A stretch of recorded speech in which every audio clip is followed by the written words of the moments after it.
If you have a sweet tooth and you still want to be healthy, the makers of M&Ms have something just for you. Today, the owners at the Briny Breezes mobile home park voted to move ahead with a plan that could land them $1 million for each of their mobile homes. A 2-month-old South Florida baby is lucky to be alive. His grandmother was watching him in their trailer home. If you're thinking about giving a pet as a gift this holiday season, state inspectors want you to know what to look for so that you buy a healthy animal. Pet inspectors are fanning out across the state to check on pet stores. The Diva Duck Land and Water Tour vehicle is returning to West Palm Beach, but first it must pass a test. In September, the original Diva Duck caught fire on I-95, so the company had to lease this one. Well, Claudia, you've tried spraying them, zapping them, trapping them, and slathering yourself with insect repellent. But how do you know you're spending your money on something that really works? Fox 29 went shopping to find out which products are most likely to keep the bugs from biting you.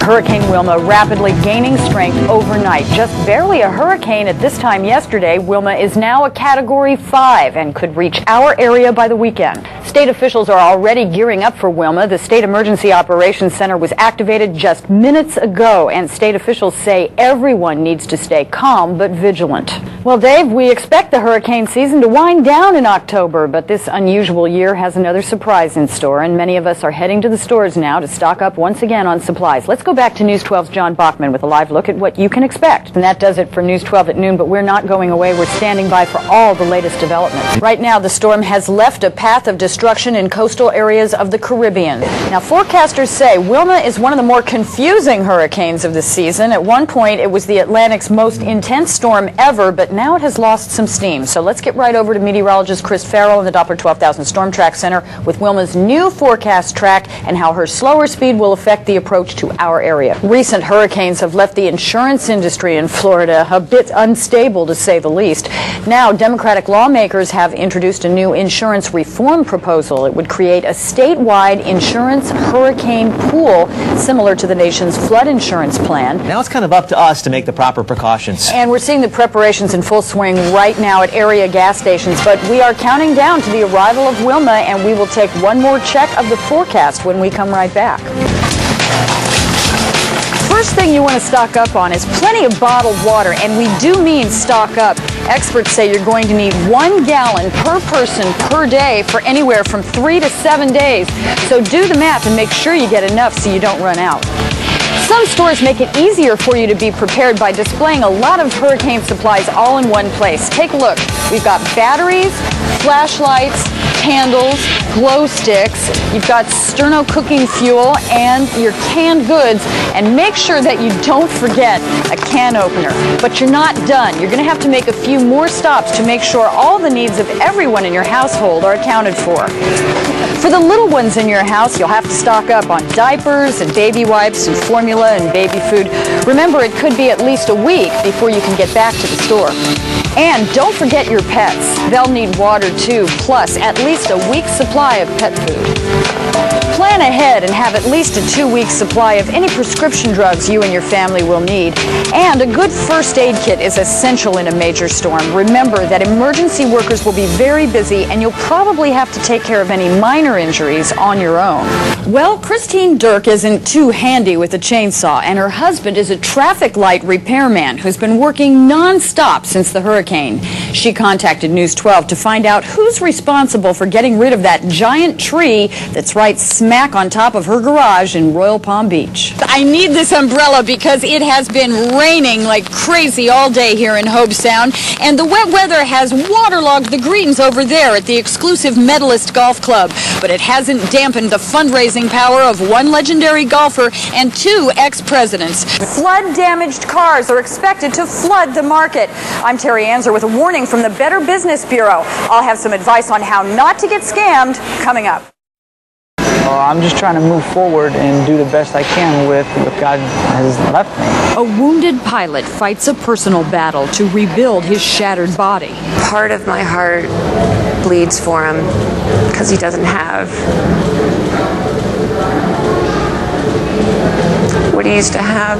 A local family paying the price of America's freedom. Each time that they say something about the war and people are getting shot, it makes me feel about my dad. Kyle's dad, Chief Warrant Officer Stuart Contant, grew up next to the Boca Raton airport and always wanted to fly. After the 9/11 attacks, he was one of the first Army pilots to battle Al-Qaeda in Afghanistan, flying an Apache tank-killing helicopter for the 101st Airborne, a job reserved for America's most daring warriors. But everything changed when his chopper crashed on April 10th, 2002. What I had to do was keep the aircraft off the ground long enough to slow the airspeed down and try to find a place to land, which we didn't have much time. Looking at the wreckage, it's hard to believe the two men on board survived. And when Stuart regained consciousness, he thought he was a POW. Me, I thought I was captured. I thought something was seriously wrong and that I was in the hands of the enemy. I told them name, rank, serial number, and date of birth is all I gave them for I don't know how long. Actually, he was in a German hospital with a broken back and a shattered face. Less obvious was the emotional damage. Of course, I had my moments where, I would look at myself and be extremely sad and cry and then move on. Back home in Boca, his family cried too.